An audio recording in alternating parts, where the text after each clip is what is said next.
Hey there folks, this is GreenyXI, welcoming you right back to Let's Play Umineko. This is episode 113. In the last episode, we wrapped up the whole bit of past with Kinzo. I mean, I assume so, maybe there'll be more, but there was the big shootout and only Beatrice and Kinzo survived in that past bit. And we found out that Nanjo actually met up with Kinzo because of all that and trying to heal up. Was it Beatrice? Yeah, I know that sort of stuff, so we've been friends since. I found out, in between last episode and this episode, I need to find out how to pronounce Bice. You know when it's spelled B-I-C-E, when Kinzo gives his nickname to Beatrice? Bice, in Italian, so she's Italian, apparently. So, Bice. I'd probably say Bici more than anything, but we'll, Bice, because it's Italian.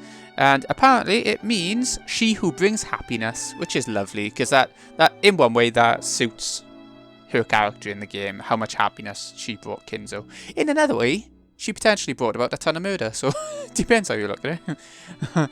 I guess we'll know more as we go on towards the end of these two arcs. Anyway, let's actually get going. I think I've learned just how much the woman called Beatrice influenced Grandfather's life. Yeah. We haven't learned anything. Who killed Beatrice? Unless we figure that out, we'll never be able to get out of here. You're right. We need to finish this quickly. The funeral is already over, after all. You got it all wrong. This is the funeral. You mean what she's making us do? All of the Beatrices we've heard about so far weren't killed at all.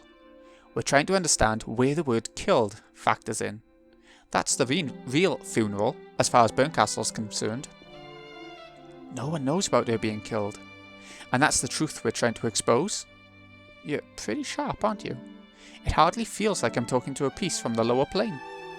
So this is why I was given you as my Watson. Ouch. Don't call your partner a piece. So what next? Willard Holmes? Willard Holmes. Step 1 of holding an investigation is questioning witnesses, of course. There's still a Beatrice we need to ask about. A Beatrice. Is there the nighttime one? Is that what he's on about?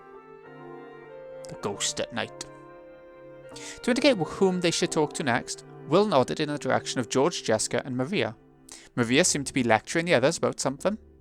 Wow, Beatrice sounds pretty incredible. Yeah. And then, inside an upside-down cup, she made tons of candies appear out of nowhere. Inside the overturned cup. Amazing. Sounds like magic to me. Ah, Maria-chan really does love witches and magic. We could hardly avoid consulting our local authority on witches. When looking for someone to ask about Beatrice, Maria rose to the top of the list. The Beatrice she spoke of wasn't the real Beatrice, the one Kinzo and the others had talked about. However, here and now, on the Rockanjima of 1986, the name Beatrice probably refers to the person Maria's always talking about. I don't see Battler anyway. I show my Battler. The one who was forced to fight as Beatrice's opponent in many games, and the most important person in this game, this tale. A battler in this world would probably be the peace version. It should be possible to get some vital information out of him. Will probably wanted to talk with Battler too, but he was nowhere to be seen in the cousins group. Battler-kun did not attend this funeral. It's a shame, seeing as he's the cousin closest in age to me. You two on good terms? Yeah, of course. And you pinch his butt every time he says something perverted? Oh, how did you know? Did your detective instincts tell you that? Poor guy. Burncastle said that everything we needed was gathered here. Since Battler isn't here, that probably means it's possible to find out everything without asking for his side of the story. Or maybe she's intentionally hiding the core elements and making us take the long way around, as part of some fickle witch's game. Since he isn't here, that probably means there's no need to hear his story for the first time being. Let's talk to Maria and the others. I won't say anything perverted, so keep your hands off my ass.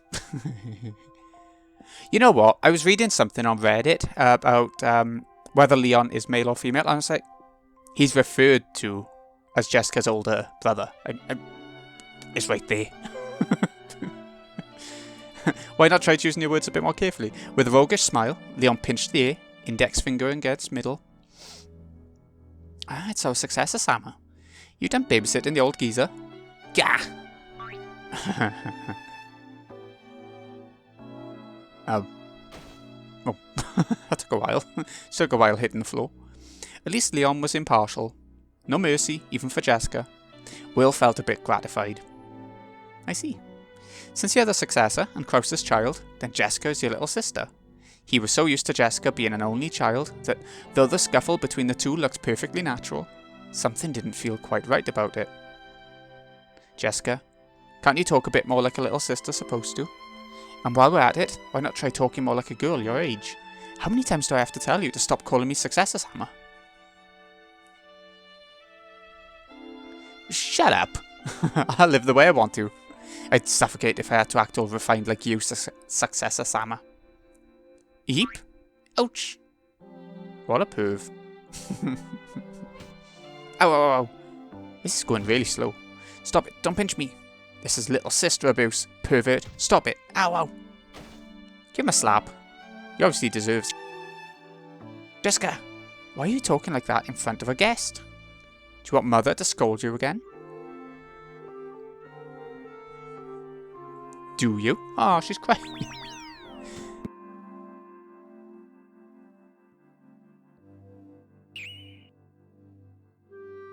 That's making it run really slow.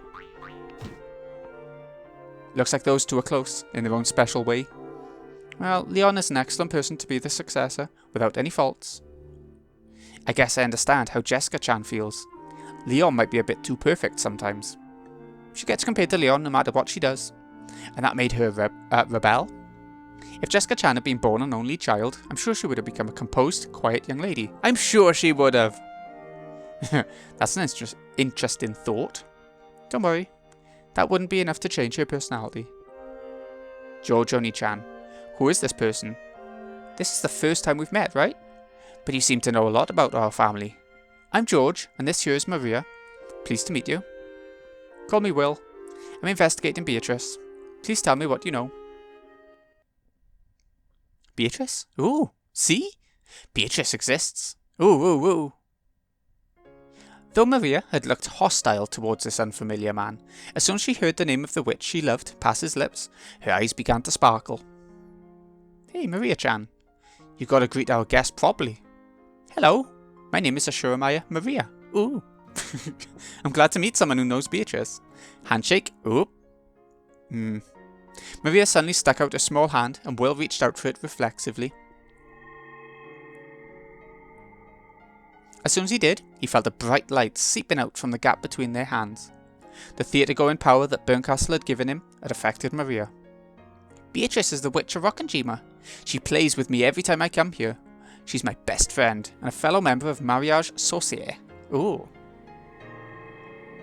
The light grew brighter and brighter. This time, he could feel himself being drawn into Maria's world. Here we go, time to find out, I guess, what we already know about the witch Beatrice. Oh, I'm Ashuramaya Maria. My mama is Rosa. My papa? I don't have a papa. I think I remember Mama showing me a picture long ago and saying, "This is your papa." It was a picture of a man with a dark suntan on a beach wearing a swimsuit. Later on, when I learned what papa meant, I asked Mama to show me that picture again, but she said it didn't exist. But it had to have existed. When I drew a picture of it and showed it to Mama, she got really mad and said it didn't exist, or that if it did, she had already thrown it away. Ever since then, she kept saying that I didn't have a papa. Poor Maria. Did you know? People say you need a papa and a mama to have a baby, but that's a lie. Virgin birth, is it? Behold, a virgin shall be with child, and shall bring forth a son, and they shall call his name Emmanuel. If I was a boy, that might have been my name. Book of Matthew chapter 1 verse 20. No, verse 23. Verse 20 is, "But while he thought on these things, behold, the angel of the Lord appeared unto him in a dream, saying, Joseph, thou son of David, fear not to take unto thee Mary thy wife, for that which is conceived in her is of the Holy Ghost." So your father is the Holy Ghost. Everyone said that everyone has a papa. They said it was strange to not have a papa, that I was a weird, pitiful child. But when I asked Mama, she said I didn't have a papa, that he didn't exist. She got mad and hit me, even though all I did was ask. So I didn't really understand who gave birth to me.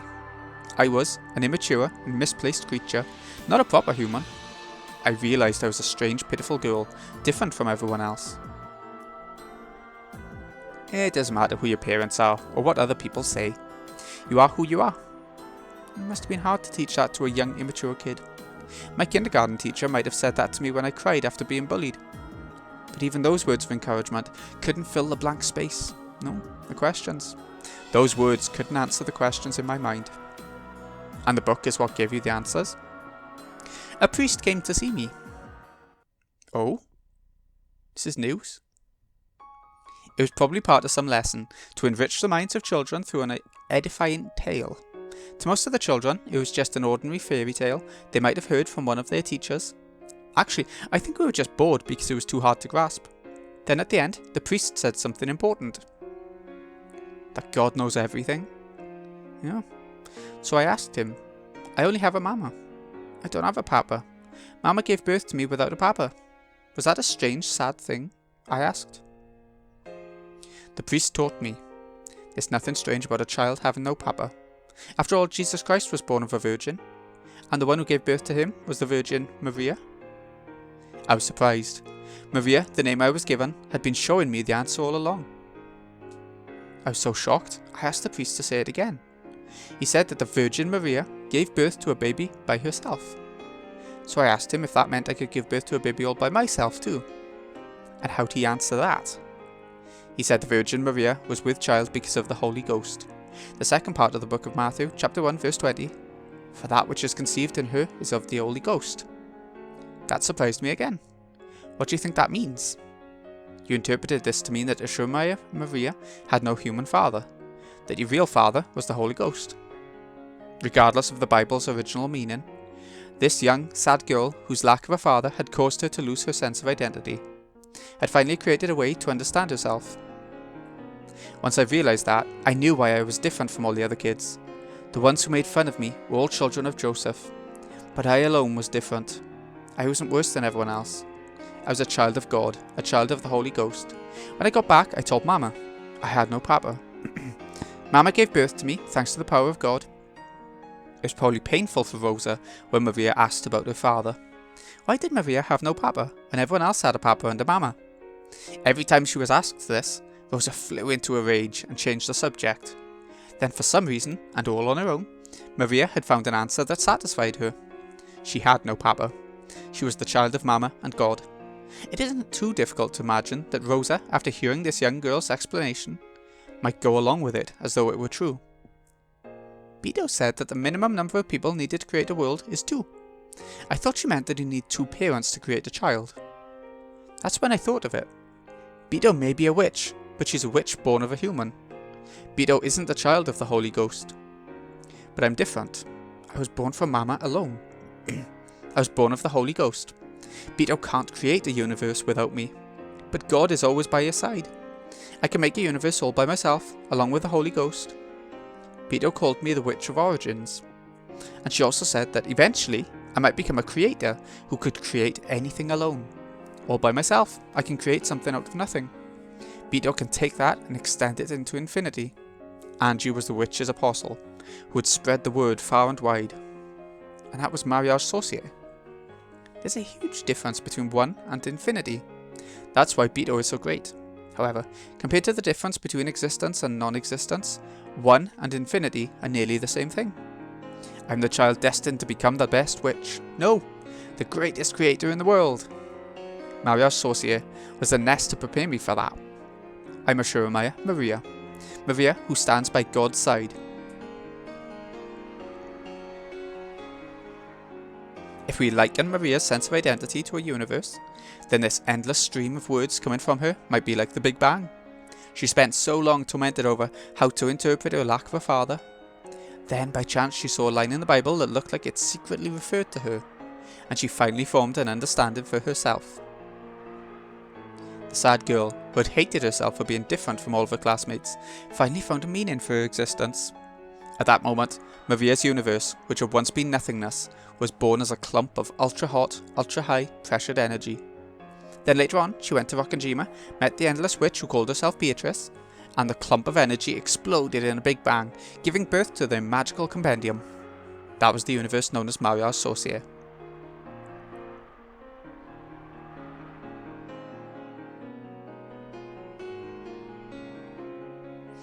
We're jumping about a bit too fast.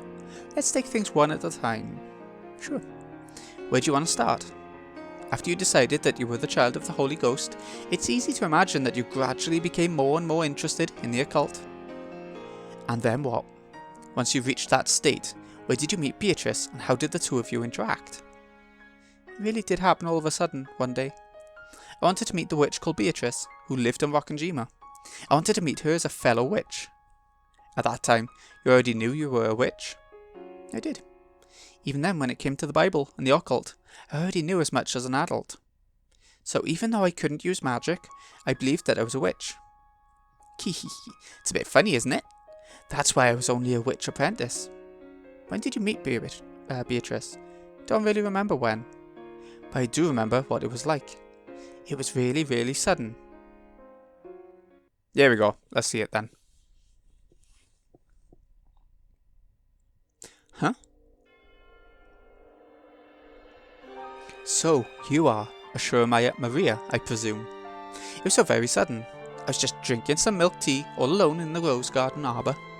Mama said she had to talk about something important with Uncle Kraus, so she told me to go outside and play.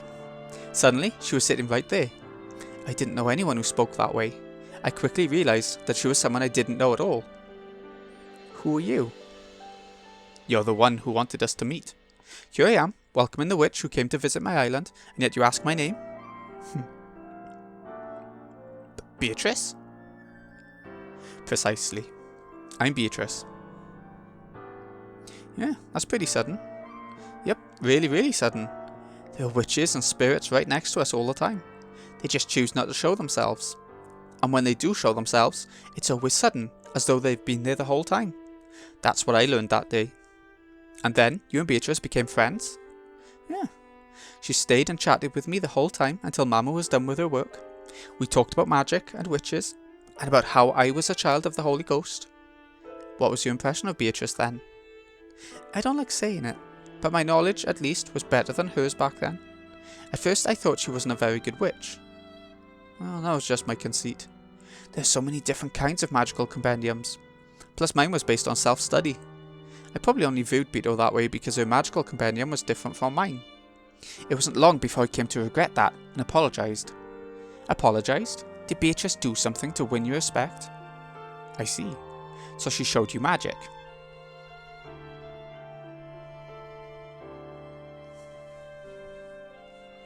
We moved to the beach and talked lots, sitting at the table under an umbrella.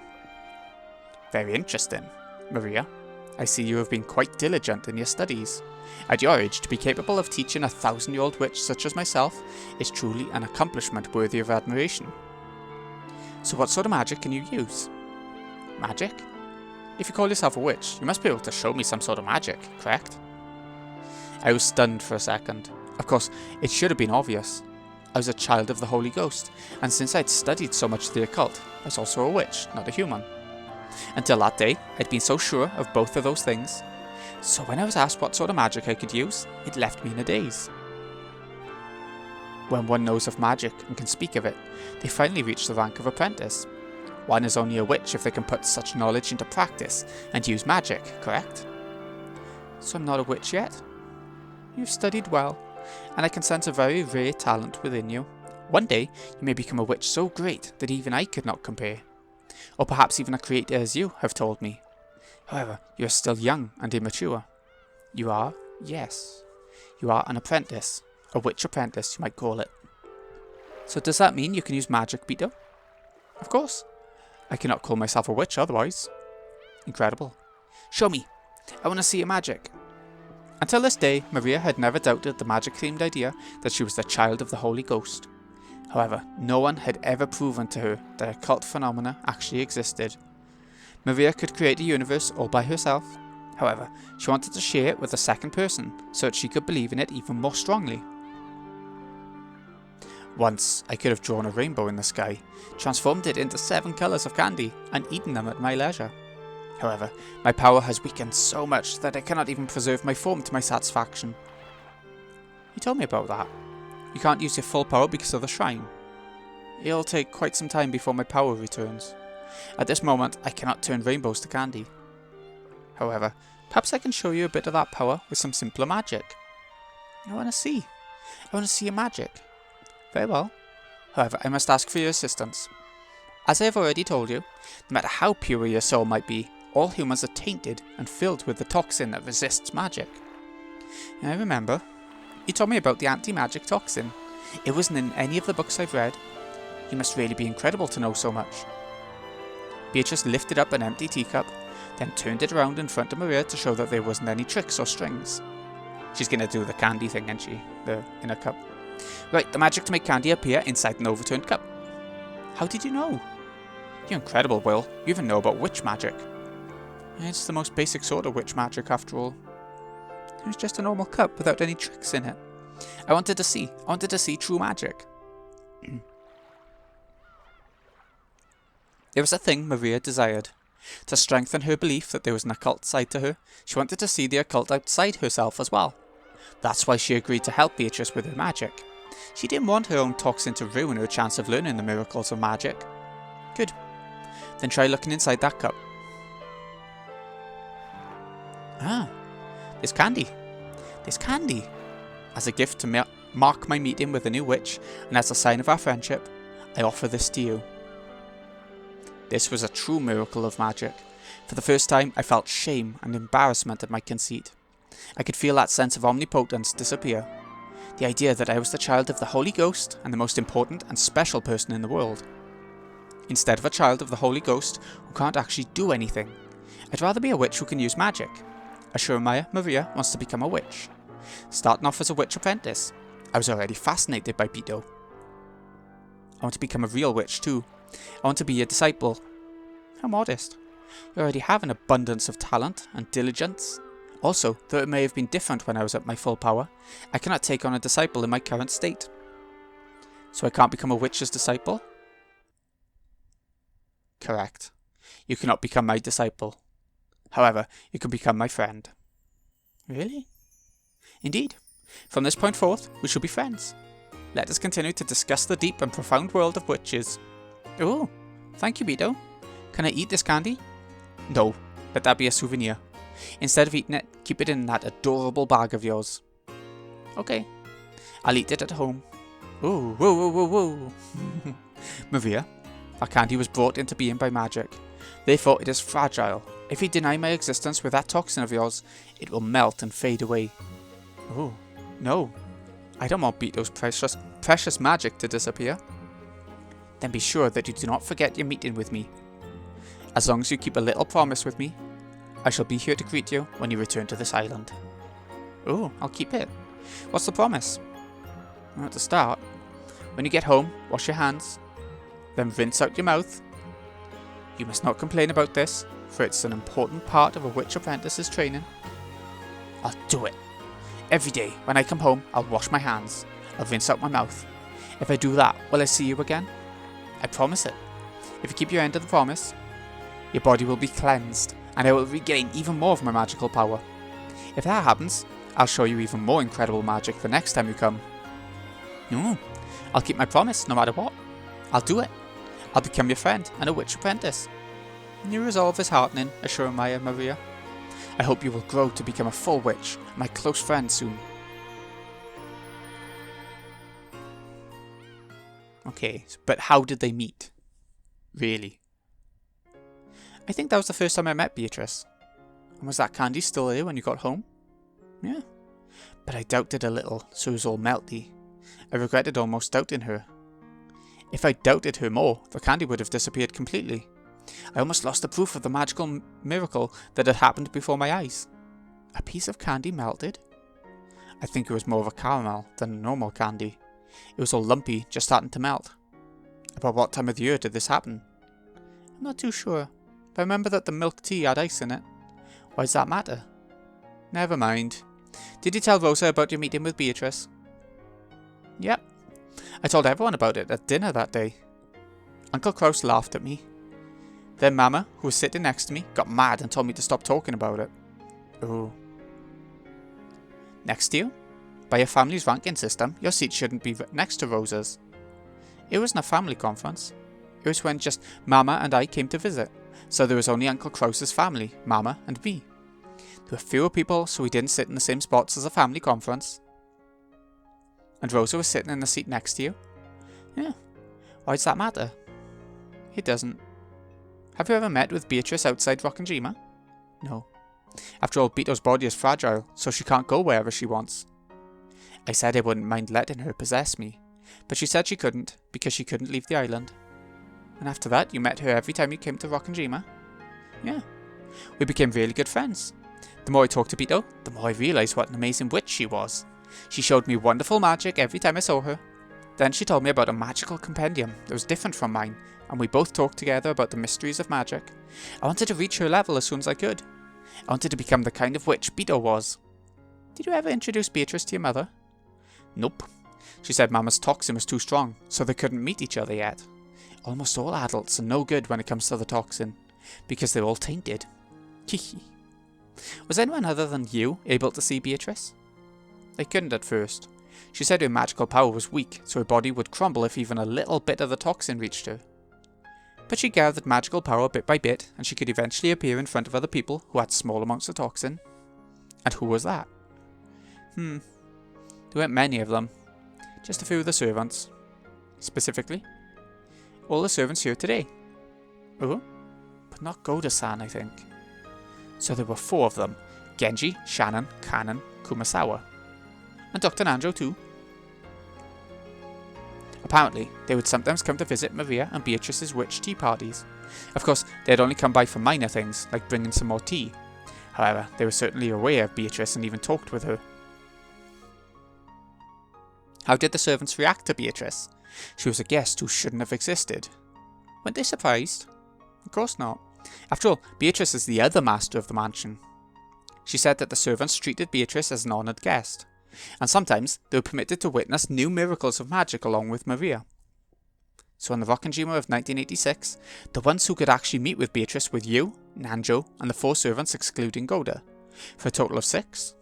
Yeah. Beato said she'd need to store up much more magical power before she could appear in front of anyone else. So she intended to show herself in front of more people sometime in the future. Yep. She said the day she made all the humans acknowledge her would be the day of her resurrection.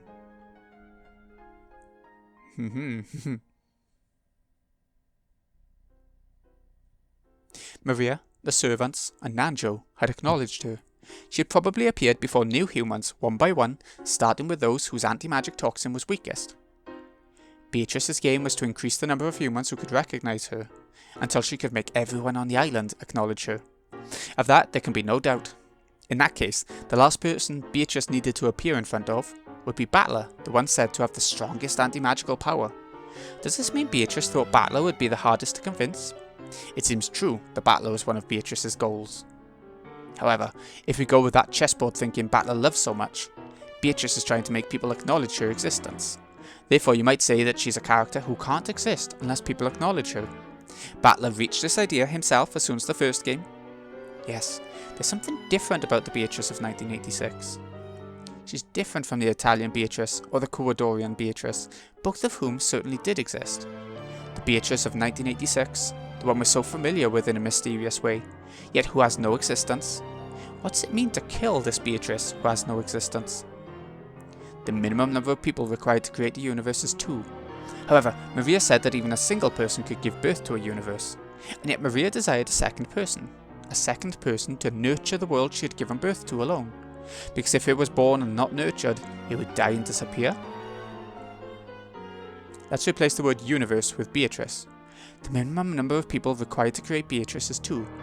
However, even a single person could give birth to her, and yet that single person desired a second person. A second person to acknowledge the Beatrice created by the first person. That meeting with the second person is the scene Maria has just described. The single person who created Beatrice looked for a second person to acknowledge Beatrice, and selected Maria. We don't need Furudo Erika's heartless reasoning to know that the teacup magic was a sleight of hand. Maria, believing in the story about the anti-magic toxin, would close her eyes whenever magic happened. Any sleight of hand would be possible while she had her eyes closed. The caramel Maria had been given as proof of her meeting with the witch had melted a little, because Maria had doubted. In a season where one was likely to put ice in their tea, it was only natural for a caramel left in a bag to melt. Assure Maria, the girl who's too trusting and will accept the story easily. Beatrice appeared first in front of this girl, who had, in the language of witches, very little of the anti-magic toxin. The creation of Beatrice can be thought of as an egg being laid. When a single person creates her, it's little more than a daydream. She's still inside the egg. If, and only if, a second person acknowledges her, the shell will crack and she'll appear. She'll only appear if a second person comes to warm the egg. When Maria acknowledged Beatrice, she finally hatched, and the chick was born. In that case, Maria's saucier, which nurtured Beatrice and her magical compendium, was like a nest. This is Beatrice, a woman with a dignified presence, who calls herself the Witch of Rockenjima, and who claims to have lived 1,000 years.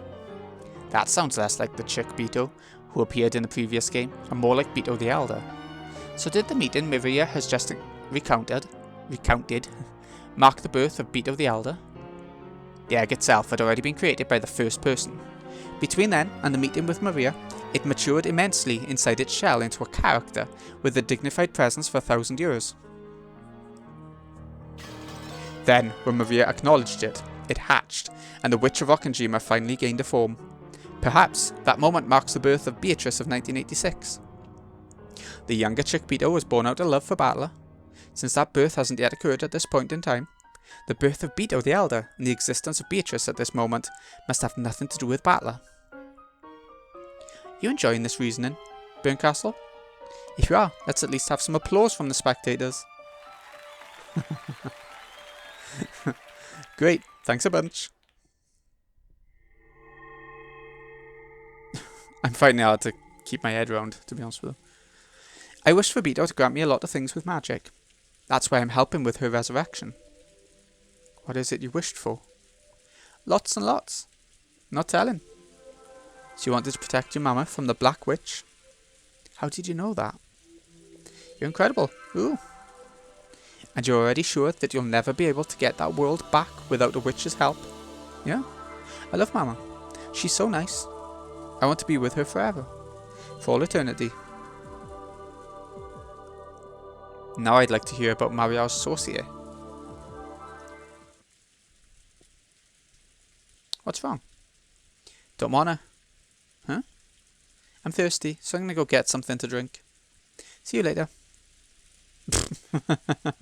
That's a typical little girl, and just bug her off when she's bored. Maria became suddenly formal, bowed her head, and left without waiting for a reply. It was a very un-Maria-like thing to do. I see. So the game master has moved the piece. Apparently she's telling me to ask about something different. At some point, Leon had started chatting with the other family members. Jessica seemed to be getting irritated at having her butt pinched so much, and George was trying to calm her down. Jessica and George. Guess I'll hear their stories next. Compared to Maria, the anti-magic toxin is very strong in these two. At least at the beginning of the other games, they didn't acknowledge Beatrice.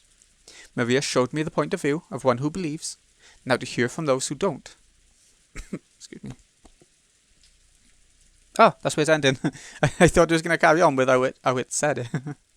Okay then, that was I found that one a little bit less interesting than the stuff with Kinzo being younger, just because it's stuff that we've pretty much already heard before. I just find it a bit repetitious, that part. So I guess we'll find out from the people who don't believe next time about who this witch is. So, this has been Greeny XI. Hope you've enjoyed. Thank you so much for watching. I'll see you again in a bit.